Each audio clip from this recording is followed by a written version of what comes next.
Selamat datang di channel Cerita Cinta. Channelnya cerita cinta romantis. Sebelum lanjut, mohon dukungannya dengan like dan subscribe dulu. Suamiku dihina keluargaku, bagian 13. Pekerjaan dengan gaji fantastis. Jisha, kamu sudah datang? Kenapa berdiri di luar saja? Tanya Oma pada wanita itu, yang masih setia berdiri di luar. Jisha tersenyum menanggapi ucapan Oma. Iya, Nyonya. Jawab wanita itu terlihat canggung, karena merasa jika Nyonya Pramusita sangat baik padanya. Sehingga membuat dia menjadi merasa tidak enak, diperlakukan sebegitu baiknya. Wanita itu tak tahu, jika sebenarnya kebaikan dari Oma, karena dia itu adalah cucu menantu. Tapi memang karakter Nyonya Pramusita itu, dikenal dengan sikap rendah hati dan berwibawa. Berbeda dengan cucunya, yang terkenal akan kekejamannya. Dan hanya ada segelintir saja, orang-orang yang pernah melihat wajah di balik maskernya. Lalu, apa yang kau lakukan di luar sini? Ayo masuk ke dalam. Ajak Nyonya Pramusita kepada Jisha. Dasar cucu menyebalkan. Bisa-bisanya dia membiarkan istrinya di luar, dan dia sendiri sudah masuk ke dalam, batin Oma kesal. Jisha tampak sedikit khawatir, karena sekarang sudah menunjukkan pukul 5 sore. Dia sangat khawatir, jika sampai suaminya mencari keberadaannya. Ia benar-benar tak tahu, jika sebenarnya saat ini dia sedang bersama dengan pria itu, dan berada di kediaman suaminya. Nyonya Pramusita mempersilahkan cucu menantunya untuk duduk di atas sofa. Maaf, kalau boleh tahu, Anda ingin memberikan saya pekerjaan seperti apa? Wanita itu bertanya dengan sangat sopan. Rega ini benar-benar otaknya nggak jelas. Masa istri cantik, solehah, sopan santun, dan lembut seperti ini dibilang mata duitan? Ada-ada saja itu anak, batin Nyonya Pramusita geram. Saya hanya sedang membutuhkan seorang asisten, untuk menemani saya kemanapun saya pergi. Cucuku itu seringkali telat pulang dari kantor. Di rumah sebesar ini juga tidak ada yang menemani saya, jadi saya berinisiatif untuk mencari seorang asisten. Yang mau menemani saya kemanapun, dan kapanpun saya butuhkan, jawab Pramusita tersenyum kepada Jisha. Kalau soal gaji, saya akan memberikan kamu gaji bulanan, sebesar 20 juta. Jawab Nyonya Pramusita, terdengar tidak masuk akal di telinga Jisha. Yang benar saja 20 juta. Memang jadi asisten Nyonya Pramusita, mau bekerja seperti apa? Terdengar tidak masuk akal, pikir Jisha. Sepertinya 20 juta itu, terlalu banyak, Nyonya. Bagaimana kalau ikut standar saja, 3 atau 4 juta, biar sesuai seharusnya. Jawab Jisha, karena merasa pekerjaannya itu ringan. Masa cuma jadi asisten, sampai gaji fantastis seperti itu? Kamu jangan salah. Karena gaji segitu, kamu tidak bisa untuk pulang sesuka hati kamu. Kalau misal saya menyuruh kamu untuk menginap di sini, ya kamu harus mau, jelas Oma menjelaskan. Terlihat Jisha seperti sedang menimbang-nimbang. Tapi Nyonya, saya sudah menikah. Kalau misal ingin menginap di sini, mungkin itu akan sedikit sulit. Karena saya perlu izin dulu sama suami saya, Nyonya, kata Jisha khawatir. Oh, tentu saja. Kamu bisa izin dulu sama suami kamu, pasti suami kamu juga akan mengizinkan kamu. Yakin Nyonya Pramusita, sambil melirik ke arah cucunya. Yang melangkah turun dari kamarnya, memakai baju singlet, dan juga celana pendek. Yang hanya setengahnya memperlihatkan tubuh tegak, dan atletis pria itu. Tampak Rega, yang baru saja selesai mandi, dengan rambut yang masih basah. Dia tidak memakai masker di wajahnya, tapi dia membawa sebuah handuk sederhana. Yang dia letakkan di lehernya, dan menutupi sebahagian wajahnya. Jisha yang mendengar suara langkah kaki seseorang, refleks mengangkat pandangan. Dan kedua netranya bertemu pandang dengan netra Rega. Tentu saja Jisha buru-buru menundukkan pandangannya dari tatapan pria itu. Sehingga dia tidak bisa mengenali netra Arga, karena dia hanya melihat pria itu sekilas. Rega, kamu bisa kan antar Jisha pulang nanti, kata Oma Pramusita. Ah, tidak usah, Nyonya. Saya bisa pulang sendiri, tolak Jisha cepat. Saat mendengar Nyonya Pramusita yang memerintahkan cucunya untuk mengantarnya. Tiba-tiba sofa yang wanita itu duduki bergerak. Ternyata Arga yang duduk di dekat Jisha. Jisha langsung menggeser pelan tubuhnya, karena merasa cucu dari Nyonya Pramusita itu begitu dekat.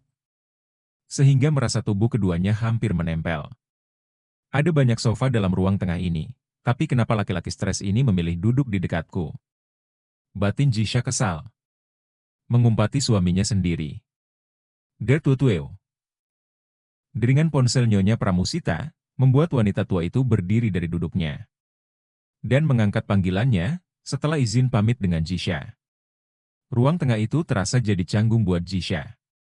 Karena di sana tinggal hanya dia berdua, dengan laki-laki yang dia kenal sebagai Rega. Apalagi pria itu duduk sangat dekat dengannya. Jisha terlihat seperti sedang gelisah, karena sekarang hari sudah mulai gelap. Ada apa dengan Emu? Kau terlihat seperti tidak nyaman? Tiba-tiba Arga bertanya kepadanya, karena pria itu bisa melihat ketidaknyamanan wanita itu. Tidak ada apa-apa, Tuan. Jawab Jisha kembali menggeser tubuhnya, untuk lebih jauh lagi dari Arga. Kau mau pulang? Tanya pria itu.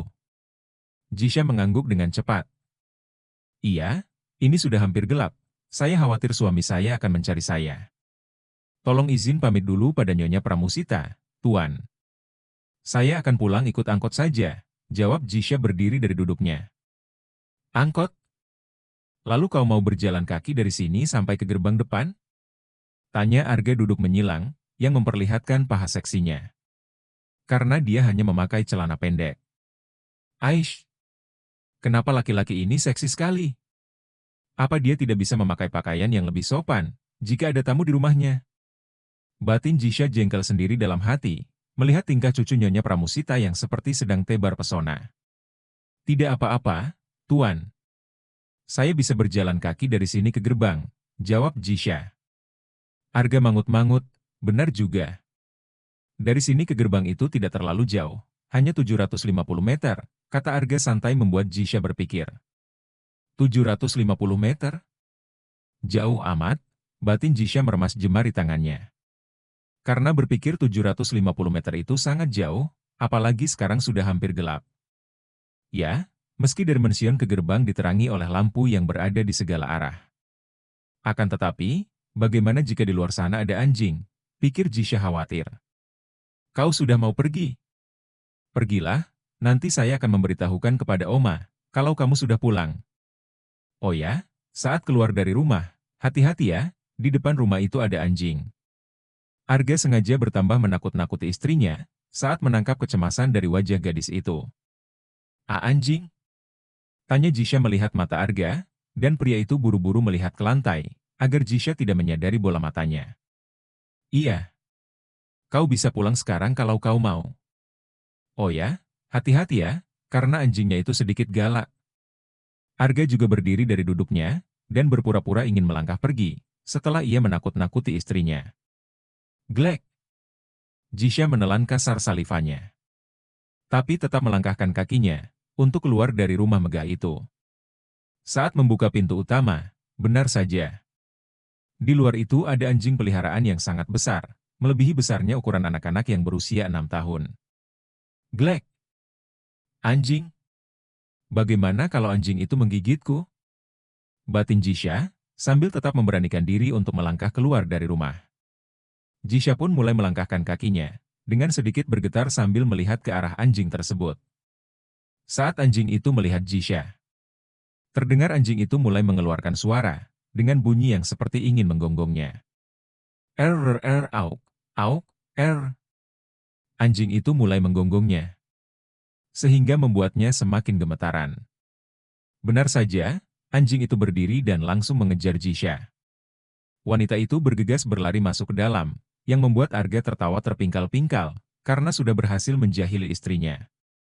Buhahahahaha. Pria itu bahkan sampai memegangi perutnya, karena lucu melihat istrinya. Ternyata pria itu berada di dekat pintu, sedang mengawasi istrinya yang berada di luar. Arr!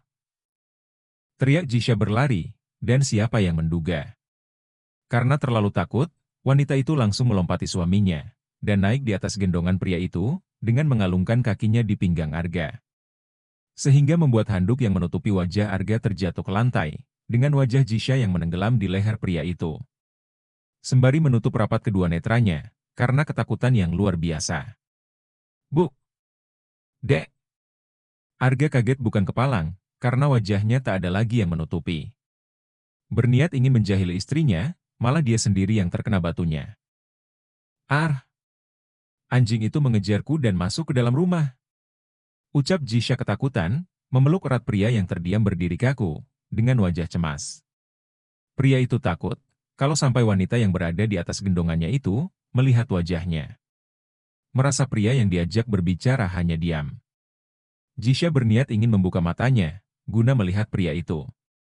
Dia juga belum menyadari bagaimana posisinya saat ini, yang berada di atas gendongan seseorang. Arga yang menyadari jika Jisha ingin membuka kedua matanya. Ia buru-buru menghalangi istrinya.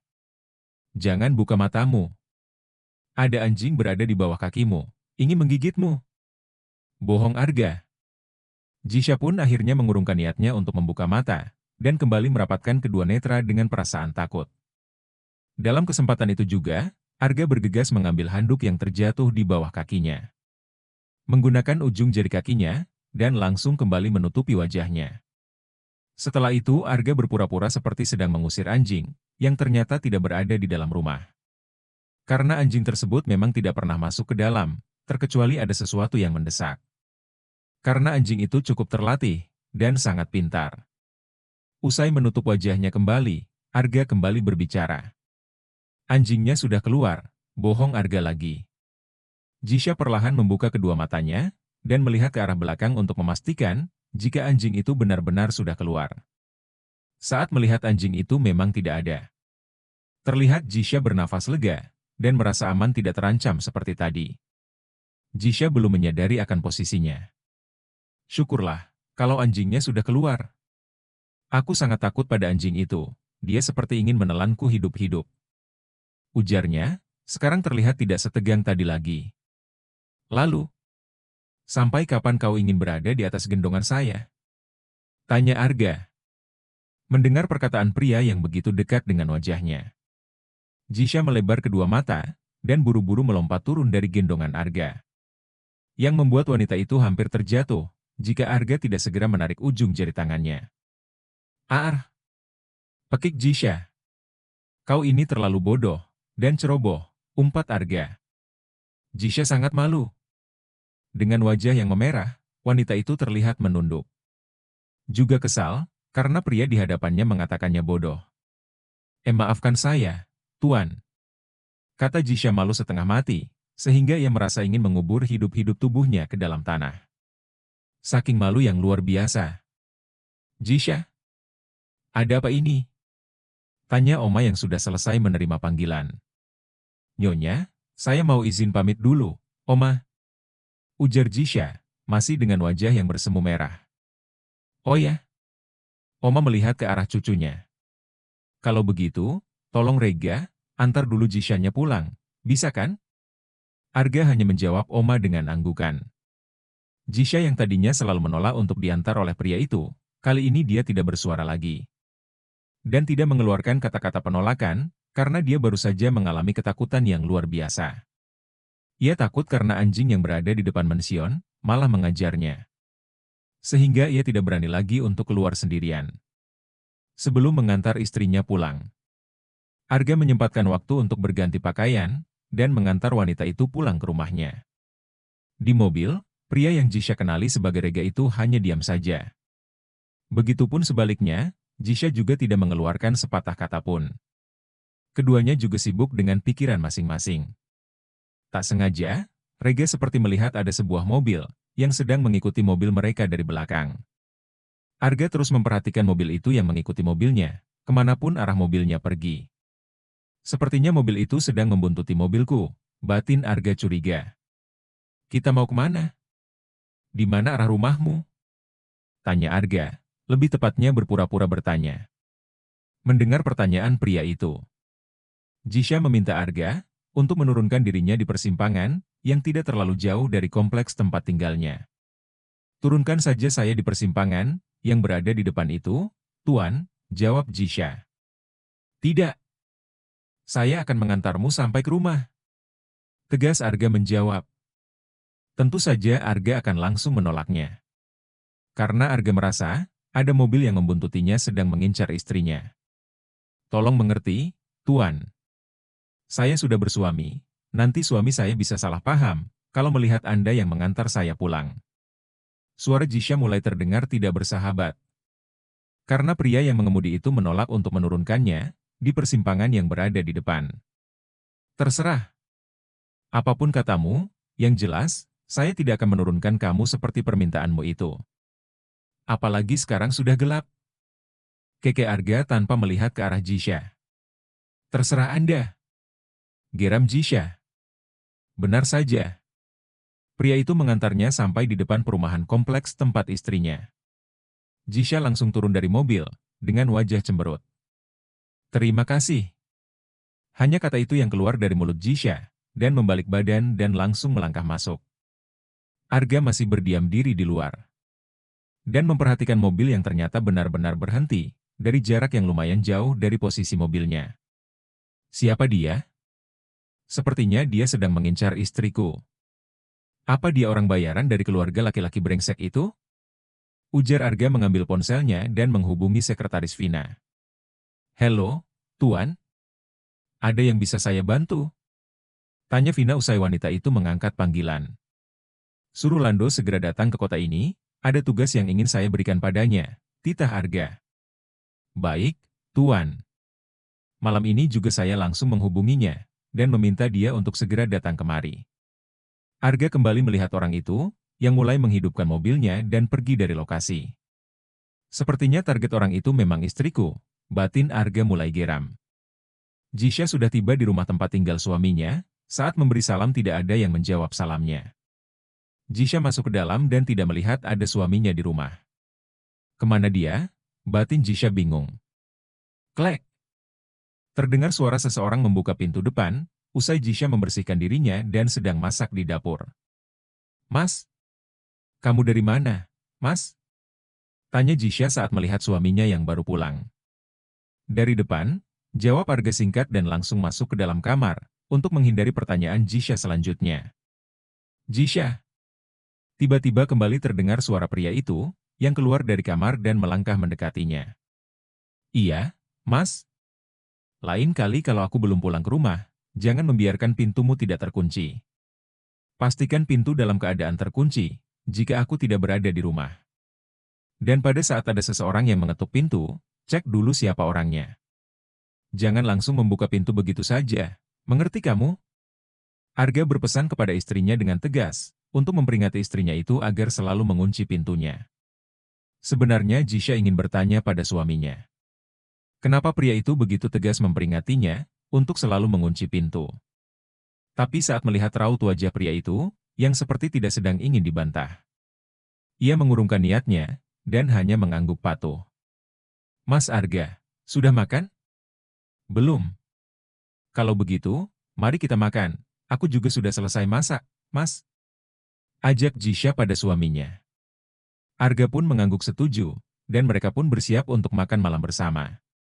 Jisha masuk ke dalam kamar, dan melihat suaminya yang sudah berbaring di atas kasur, sembari memunggunginya. Wanita itu melangkah mendekati si suami, yang terlihat sikapnya begitu dingin, semenjak dia menghadapi kasus baru-baru ini. Dan ternyata Arga juga tidak pernah menyentuhnya lagi, layaknya pasangan suami istri. Terakhir mereka hanya menghabiskan malam pertama bersama, di mana pada saat itu pertama kali Arga menyentuhnya. Sehingga hari ini pria itu tak pernah lagi menggaulinya. Mas. Panggil Jisha mendudukkan dirinya di pinggir ranjang. Seperti biasa pria itu hanya berdehem, dan tanpa membalik badan melihat istrinya, yang sedang mengajaknya berbicara. Jisha hanya menarik nafas. Sepertinya begitu sulit untuk mengeluarkan ungkapan, yang ingin ia pertanyakan. Kak kenapa, Mas Arga tidak pernah menyentuhku lagi? Bersambung.